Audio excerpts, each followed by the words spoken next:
conmigo. Quiero tu voz sin miedo a discutir, sin miedo a criticar. Muy, pero muy buenos días, buenas tardes, buenas noches. Como esto se repite, yo quiero saludar a todo el mundo que está del otro lado de la pantalla.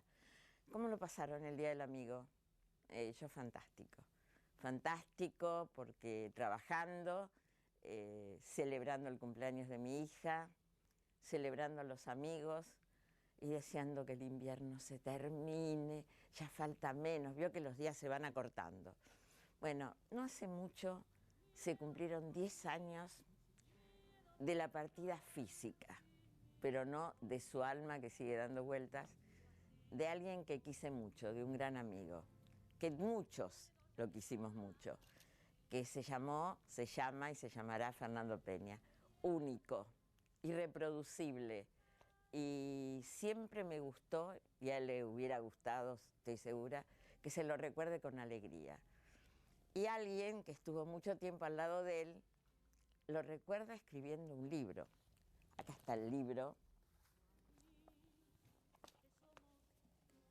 ¿A quién se lo muestro, chicos? ¿A esa cámara? Muy bien. Diego Scott. Y yo le dije, Diego, tenemos que hablar de Fernando, tenemos que hablar de vos, tenemos que hablar del tiempo que estuvieron trabajando juntos, porque nadie conoce más a otra persona que cuando están trabajando, cuando están produciendo. Así que hoy mi invitado es Diego Scott, que acaba de presentar su libro en el Centro Cultural K y que me va a contar cómo fue esa presentación y todo lo demás. Y además quiero agradecer muy especialmente, primero a FUN-TV, que ha premiado a Juventud Acumulada, así que muchísimas gracias acá. ¿Se ve bien? ¿No? ¿No? Sí.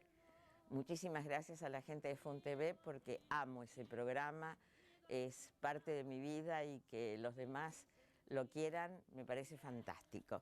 Y a la gente del Rotary, que entre varios periodistas me ha elegido a mí como mejor periodista social.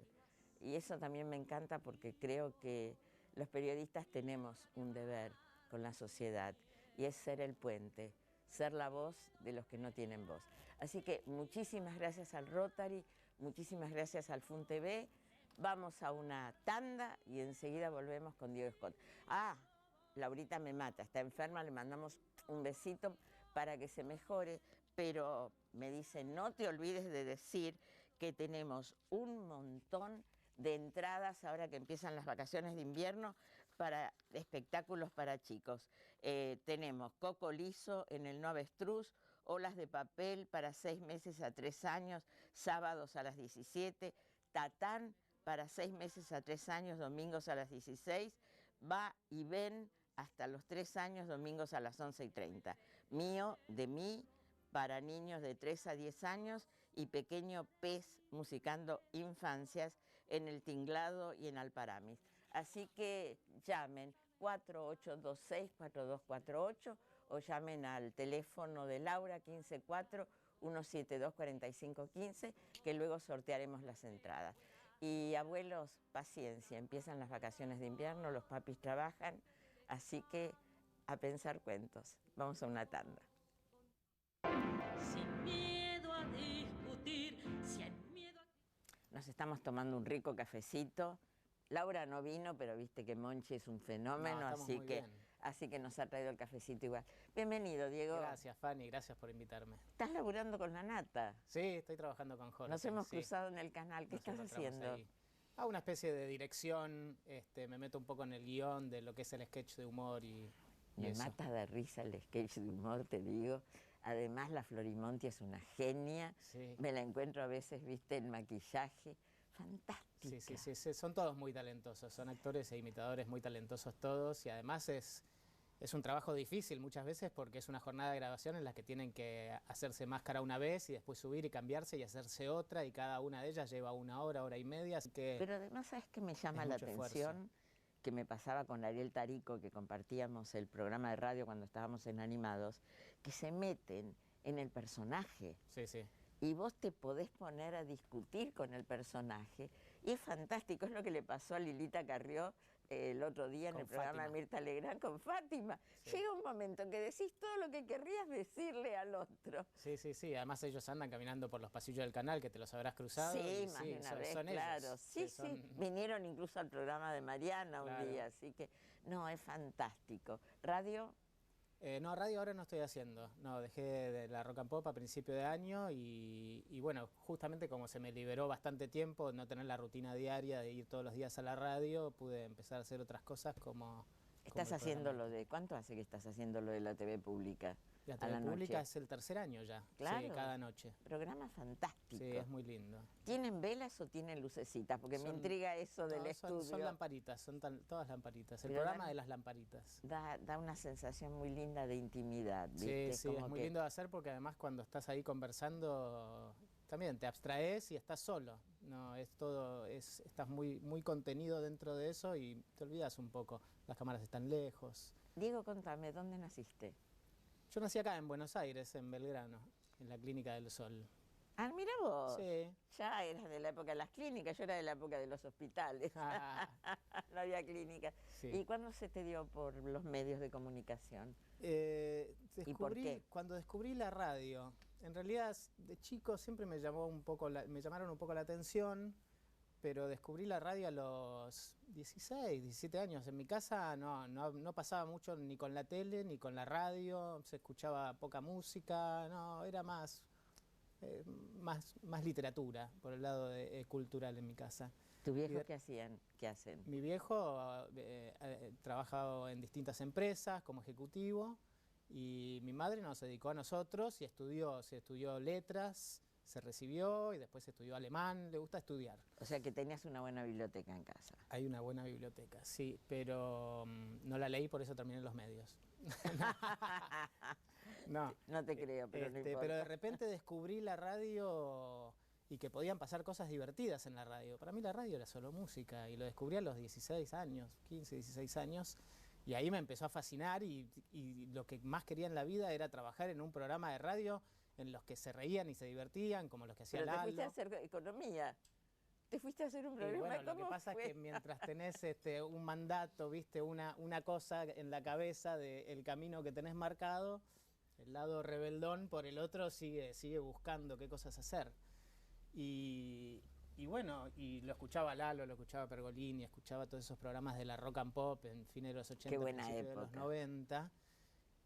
Y yo decía, Te lo más partió divertido del mundo debe ser trabajar en estos programas, porque pasaba cualquier cosa y eran divertidos y sucedían cosas con el teléfono, con los productores, con lo que pasaba al aire.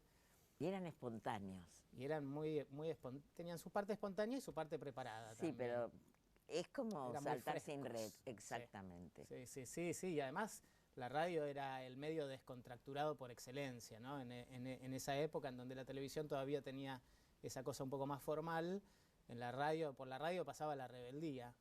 Y entonces eso me encantó y a pesar de que seguí y empecé primero a estudiar economía, me pasaba a escuchar en quinto año, me llevaba la radio escondida y escuchaba la radio en clase. Y bueno, empecé a buscar las oportunidades para poder empezar a trabajar empecé en FM Palermo, después conseguí otra oportunidad en AM Splendid. FM Palermo cuando estaba todavía en la calle Güemes. Sí, Claro, yo también hice un programa ahí. sí, ahí en el 96 empecé ahí. Y después abrí una puerta en Splendid y ya para mí era glorioso porque primero era una radio AM grande y segundo que era la AM Splendid, de la Rock and estaba Pop. en Arenales. Estaba en Arenales y la Rock and Pop estaba en el fondo, o sea, estaba muy cerca de todos los que escuchaba y admiraba siempre. Y yo sabía que en algún momento, estando cerca, alguna oportunidad se me iba a dar. De vez en cuando participaba de algún radioteatro de los que hacía Pergolini, porque buscaban a alguien que estuviera ahí en los pasillos Sí, dando sí, vueltas. a Y mano. yo, claro, terminaba mi programa, yo producía de 6 a 10 de la mañana en Splendid y después me quedaba ahí dando vueltas porque quería estar. Y bueno, de estar y estar me pasó que en un momento me crucé con Fernando. No en esa radio, sino más adelante cuando estaba en Radio América y él estaba empezando en Metro. Es como lo contás en el libro, Tal cual. que te mandaron a pedirle que te haga unas cortinas para el programa de Enrique Sewell. Claro, yo trabajaba primero con Enrique en Radio Splendid y después él pasó a Radio América y cruzando el pasillo de Radio América estaba Metro, donde estaba este pelado que nadie identificaba, nadie lo conocía, era el 99.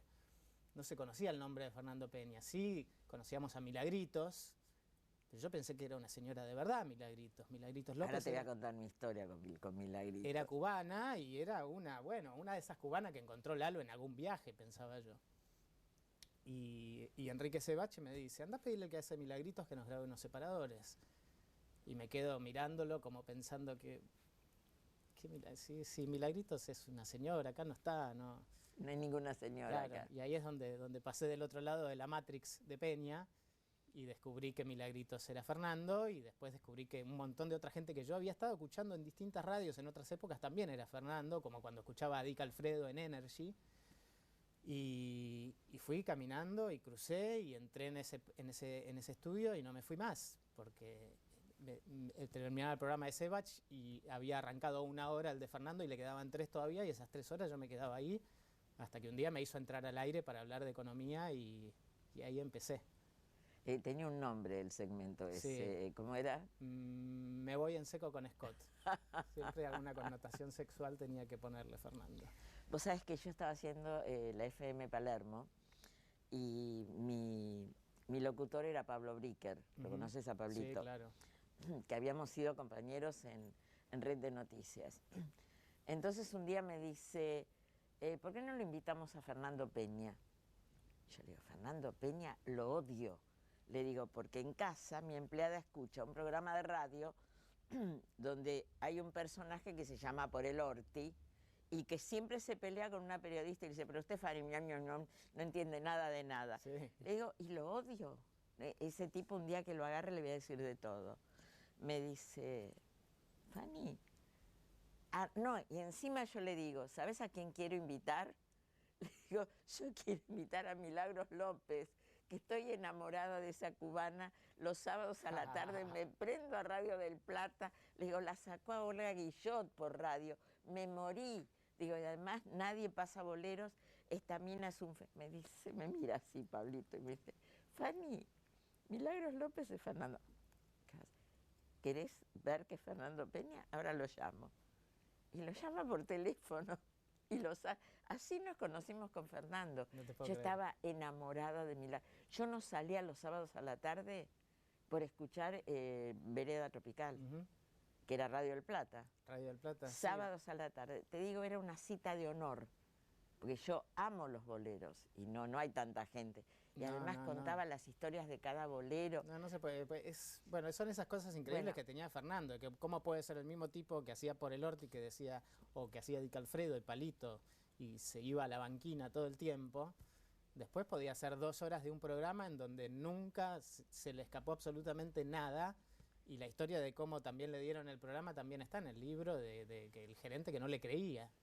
Bueno, te digo, hice una nota con él por teléfono, lo invité a mi programa de televisión después que él había tenido un tema pesadito en el programa de Nancy Pasos en la TV pública. Sí. Y todo el mundo me decía, vos estás loca, porque yo salía en vivo en aquella época. Me dice, estás loca, te va a salir con cualquier cosa, no sabes con quién te metiste. Fue un programa tan maravilloso que lo estoy buscando, ¿viste? Lo mío son 25 años de programa, así que no sé el momento. Claro. Quiero encontrar ese programa. ¿Sabes cómo terminó? Acostándose en mi falda y diciéndome, si te hubiera conocido antes no hubiera ido al psicólogo. Así empezó el amor. Sí, él te quería un montón. Claro, vino yo mucho a tu programa. Sí. Y sí, te tenía un amor y un cariño. Lo que pasa es que con Fernando, vos nunca tenías... Si vos le ibas frontalmente y él notaba de que vos, primero no le tenías miedo, ya tu programa mismo lo dice. Y además pude retarlo, yo era como una Mame para él. Pero si le ibas frontalmente, si no le tenías miedo al personaje y si no tenías nada que esconder, él era receptivo y normal. Él lo que más detestaba era los que venían con alguna segunda intención o los que se le acercaban con miedo de decirle algo. No tenía que ir con miedo, tenía que ir directo, decirle y hablarle como una persona. No, te digo, y además los últimos tiempos vos estabas al lado de él y lo notaste, estaba como más involucrado en la realidad. Era como el último reportaje me lo hizo una semana antes de morir. Puede ser, sí. El día antes de que lo internaran, por última vez. Yo estaba internada porque me había roto una pierna y habíamos estado hablando fuera y me dijo, no, mañana te llamo a la clínica y hablamos y qué sé yo. Y un amigo mío, Gabriel, que está en España, que grababa todos los reportajes de él, me lo rescató. Mirá. O sea que tengo guardado ese último reportaje donde él me decía, no, sí, hay que meterse más en la realidad, yo quiero, viste, conocer un poco más de lo que está pasando. Yo dije, pucha, en el mejor momento de su vida. Sí, 46 años tenía nada Sí, más. pero además estaba como más lúcido, más entendiendo que ya no era un nene. Sí, claro. Que había cosas en las cuales él no había... Quizás el miedo a morir, cosa que nunca había tenido antes. Sí, puede ser. ¿Vos te acordás el intercambio? Además, él con la cuestión política siempre hacía humor, pero más desde, bueno, por el Orti, ¿no? Que criticaba más las formas que el fondo. Y bueno, y sí, después con los años, y además teniendo un programa en la primera mañana, se fue involucrando en los últimos años un poquito más. Contame, con el fondo. ¿Cómo era él? Porque vos viviste junto a él. Porque él me hablaba mucho de su abuela, pero no me hablaba de su mamá. No, él viene de una familia muy disfuncional, muy. Bueno, Pepe Peña, no sé si vos lo conociste. Sí, lo conocí, además era un bon vivant, como quien claro, dice. era un dandy. Exactamente. Y muy respetado y muy querido por todos. Muy buen mozo, un tipo grandote, muy elegante. Él lo quería mucho a su papá, porque su papá, como él, me parece que era muy libertario, en el buen sentido de la palabra. Creía mucho en la libertad y en las decisiones de cada uno. Y cuando se enteró y se empezó a dar cuenta que Fernando era homosexual, le dijo, bueno, vivir con naturalidad. Hay una pequeña anécdota donde dice, no seas ridículo, no vayas con colorete al colegio, pero está bien. Si la contaste en el libro. Pero bueno, si sos, no pasa nada. En cambio, su madre fue siempre muy drástica con el tema, le parecía tremendo, trató de curar su homosexualidad de distintas formas, y entonces eso lo llevó a una relación muy, muy conflictiva con la madre, pero a pesar de eso, él siguió volando hasta el último día que su madre estuvo viva para poder pagarle la obra social, para poder mantenerla, porque ella estaba convaleciente en un departamento en Martínez y él la mantenía. Entonces, viste, había ahí un doble juego. Y su abuela, que era la madre de su madre, era la artista. Claro. Me contaba que se disfrazaba, que a la abuela le encantaba que se disfrazara. Bueno, todos esos cuentos de su abuela y la ropa que él se ponía y un mantón y que jugaba a ser la española, etcétera, etcétera, a su abuela le encantaban. Y hay una anécdota también donde le cuenta a su hija, María José, Malena, o sea, la madre de Fernando, che, Fernando está haciendo esto, y Malena diciendo, no, que no vaya más a tu casa, no quiero más de eso. También descubrí muchas cosas acerca de la familia de Fernando con toda la investigación para el libro. La madre de Fernando con esa abuela tuvo una relación muy conflictiva porque parece que la abuela actriz había tenido una vida un poco licenciosa también en sus años de actriz y de teatro y de esas cosas. Y la madre de Fernando lo había sufrido por sus ausencias o por estar esperando afuera de un camarín en donde su abuela estaba haciendo de las suyas. Y entonces también creció con mucho resentimiento hacia su madre. Me encanta el libro, ¿sabes por qué? Porque vas saltando de historia en historia.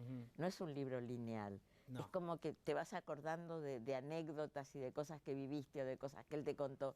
Y las vas contando con una frescura que me lo devoré, te digo. Lo que no sabía era de quién eran los dibujos. Porque él repartía, no sé si la cámara lo puede tomar. Acá hay una caricatura de Milagros López que es maravillosa. Sí, es emblemática de él. Ese dibujo me lo dio Federico Bonta, que es un íntimo amigo de Fernando, que se hizo amigo de Fernando tratando de descubrir a Milagritos López. Y tiene una firma ese dibujo, pero no lo pude ubicar para el libro. Pero sí, a él le encantaba repartir eso. De hecho, cuando yo lo escuchaba en el 96, que hacía Puerta Marcada con la Negra Bernasi en Radio Horizonte, siempre contaba, Fernando todavía iba vestido de comisario de a bordo. Y siempre decía que Milagritos López regalaba fotos autografiadas. Sí, eso es lo que quiero saber. ¿De dónde salían las fotos? No, era eso. Ah, era esto. Era eso. Era eso lo que repartía. Yo también, como oyente, decía, entonces existe, si reparte fotos, esta es una señora de verdad. ¿Este es Fernando de joven? Ese es Fernando adolescente, sí. Esa es una foto que estaba en su casa. Precioso era. Sí. Era muy buen mozo y muy introvertido. No tiene muchos amigos del colegio, tiene un par nada más. Tuvo un noviecito. O sea, él era él detrás de un micrófono y sin que nadie lo viera. Sí, pero después cuando se subió al escenario... No, pero quiero decir, los primeros tiempos Sí, claro. era una voz en un avión detrás del parlante y después luego... detrás del micrófono. Y bueno, y hubo un cambio grande en él cuando se dio cuenta que también podía salir y ser él y que lograba mucha admiración, porque además las posiciones que tomaba y el discurso que él tenía acerca de la vida en general también generaba mucha adhesión entre sus oyentes. Claro, pero además era muy transgresor. No me digas que 3 minutos quedan. No, pero bueno, contame cómo fue la presentación del libro, quiénes estuvieron. Bien, estuvieron Diego Ripoll y Seba Wanreich, que son un poco el alma de lo que era el Parquímetro junto con Fernando en aquella primera época, por el año 2000. Y bueno, estuvimos compartiendo algunos fragmentos de programas de Fernando, charlando con sus amigos. El Día del Amigo especialmente fue una idea de mi mujer Valeria, Le mandamos un beso a Valeria. que dijo, hacelo el 20, Día del Amigo, juntás a los amigos, charlan un poco todos y haces la presentación, cae justo con la fecha también por el lanzamiento. ¿Ya están las librerías? Sí, desde el Porque es un 1 de lindo julio. regalo para el Día de la Madre también. Porque También. quienes seguimos a Milagros López, que hoy somos mamás o abuelas, lo queríamos mucho. Sí. Fernando era un tipo que se hacía querer. No encontré a nadie en todas las entrevistas que hice, no encontré con nadie que me dijera, no quiero hablar de Fernando porque me cayó mal o porque no lo quiero. Entonces, cuando lo conocías lo querías, a pesar de todas las cosas que hacía. O sea, es que él vino a Grandiosas disfrazado de la Mega. No sé si te acordás. Sí, vino a Grandiosas disfrazado de la Mega, nos echó a las 3 de donde estábamos sentadas y empezó a conducir él el programa. Vino 3 veces a Grandiosas y las 3 lo queríamos mucho, la verdad. Donde vos estuvieras él iba. Sí, y a veces me llamaba de golpe para encontrarnos a comer y nos juntábamos a las 3 de la tarde cuando terminaba Grandiosas y eran las 7 de la tarde y los mozos no sabían cómo echarnos. Creo que el Club del Jamón o algo así se llamaba, Sí, puede ser. algo que quedaba cerca del canal. Un minuto, Diego, decime una frase o una palabra que pudiera definir a Fernando. Intensidad en todos sus sentidos. Artísticamente, en persona, en amor y en exabruptos. Era intenso todo el tiempo y por eso en 10 años dejó la marca que dejó. Su carrera fue solo 10 años. Desde que salió y se conoció, más o menos en el 2000, hasta el 2009 y ya. Y fíjate todo lo que dejó y toda la gente que lo siguió. Era escritor, escribía sus obras. Sí. Era morcillero. Morcillero es los que inventan palabras arriba del escenario. Todo el tiempo. Era Escribía verdad. sus obras y nunca respetaba lo que escribía. Era verdad que una obra de él podía durar 3 horas y sentía que el público... y nada más. Y se terminó. Bueno, pero déjame que te regale de parte de Martín Cabrales, porque terminaste de tomar tu café, Sí. más o menos. Sí, lo voy a tomar ahora. Fanny, charlamos demasiado. Sí, la verdad que sí. Gracias. De parte de Martín Cabrales, ahí tenés de todo, Muchas capuchino, gracias. té, café, mate cocido, lo que se te ocurra. Gracias por estar acá. Por favor. Gracias por... ¿Te puedo pedir un libro para sortear entre los oyentes? Sí, por supuesto. Señores, llamen al 4826-4248, 1541724515. Me tengo que ir, yo me quedo acá con Diego. Sigo hablando de él porque todavía me parece que Fernando está dando vueltas por acá. Hasta la semana que viene. Tu miedo es como el mío y yo lo asumo, porque un miedo de a dos ya nunca más es miedo.